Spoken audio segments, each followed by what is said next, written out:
कथारे अच्छी सांग माने बुझ न बुझ पढ़ गीता रुच न रुच खा पिता यही कथा कहबार तात्पर्य सांग माने ए जिनसटी कोन आपण माने जदि जानि परछंती कमेंट रे निश्चय कहिबे।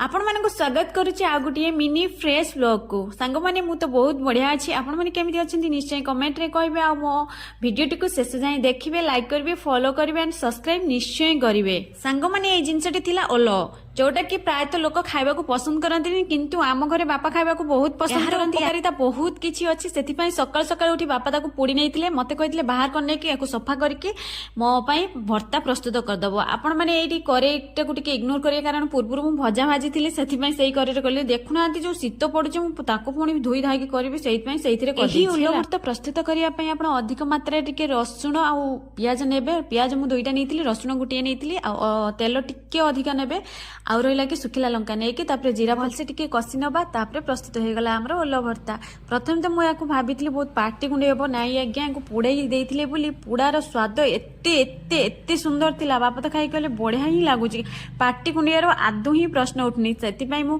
बाबूंग पछरे गोडौथले टिके टेस्ट कर कारण इच्छा नथिले भी से टेस्ट करूथले काहे कि ना या देह पई हितकर बा उपकारिता यार बहुत किछि अछि सेतिपई जबरदस्त तांको टिके टेस्ट कर देउथले। ता या भितर संध्या ही जाइथिला संध्या बेले से इच्छा करथिले कि टिके सोप पीबे तांको पई कर देथिले टिके वेजिटेबल सोप तो से पी नौथले मु एठी चाह करथिले बापा पई खीर बसैथिले एसबु प्रस्तुत कला भितरे तापर हे जाइथिला राती रे थिला मुढ़ी खीर डिनर कर नैथिलु काहे कि ना हेवी फूड खाई देथिलु पूर्वरु सेतिपई तो आमे मुढ़ी खीर खाई कि एटी वीडियो को एंड करछि। पुणी देखा हबो आ गुटिए मिनी फ्रेश ब्लॉग रे रहिली बाय बाय जय जगन्नाथ।